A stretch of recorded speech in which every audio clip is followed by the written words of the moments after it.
Hello বন্ধুরা, welcome to football দুনিয়া। আরও তো ভিডিওতে সবাইকে স্বাগত।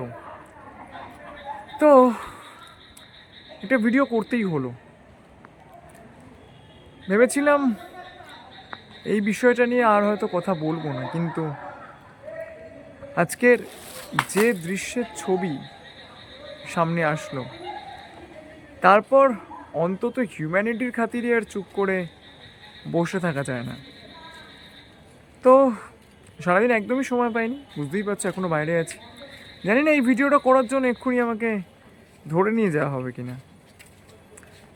তো ঘটনাটা হচ্ছে যে আজকে একটা প্রতিবাদী মিছিল ছিল এবং সেই মিছিলটা হওয়ার কথা ছিল বেঙ্গল ফুটবল কমিটির তরফ থেকে, যেখানে মোহনবাগান, ইস্ট বেঙ্গল, মোহামেডান স্পোর্টিং নির্বিশেষে সবার কিন্তু সেই মিছিলে যোগদানের একটা আহ্বান জানানো হয়েছিল এবং অভূতপূর্ব সাড়া।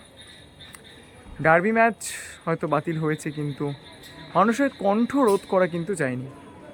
উই ওয়ান্ট জাস্টিস, আরজি করের ঘটনা এবং তারপর সেটা নিয়ে অহেতুক একটা রাজনীতিকরণের চেষ্টা। প্রথমে বলে রাখি, আমি কিন্তু কোনো রাজনৈতিক দলের লোক নই এবং পলিটিক্স থেকে আমি শতহস্ত দূরে থাকি, কিন্তু যখন আমার সহ সমর্থক, সহযোদ্ধাদের ওপর পুলিশের লাঠিচার্জ হয় শুধুমাত্র উই ওয়ান্ট জাস্টিস এইটা চেয়ে একটা শান্তিপূর্ণ মিছিল করার জন্য, তখন তো কথা বলতেই হয়।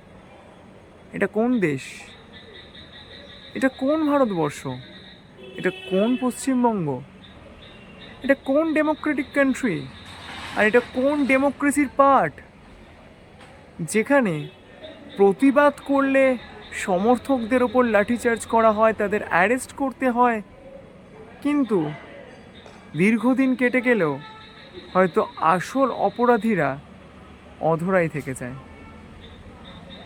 আমি জানি এরপরেও কিছু কিছু মানুষ চুপচাপ থাকবেন, থাকতেই পারেন, কিন্তু ফুটবল দুনিয়ার তরফ থেকে আজকের সমর্থকদের ওপর যে ঘটনা ঘটেছে, যে লাঠিচার্জ হয়েছে, তার কিন্তু তীব্র প্রতিবাদ জানাচ্ছি। এবং অবশ্যই আমি রিকোয়েস্ট করব, আমার যারা অন্যান্য চ্যানেলের সকলে রয়েছেন, তারাও কিন্তু একটু হলো এইবার ভাবুন তো, আমরা সবসময় কি শুধুমাত্র নিজেদেরটাই দেখব, নাকি প্রত্যেকে মিলে এক সুরে বলবো উই ওয়ান্ট জাস্টিস? কারণ ফুটবল মাঠটা কিন্তু লড়াইয়ের জায়গা, সেখানে দলমত নির্বিশেষে প্রতিটা মানুষের একটা ডেমোক্রেটিক কান্ট্রিতে নিজের মত প্রকাশ করার স্বাধীনতা কিন্তু রয়েছে।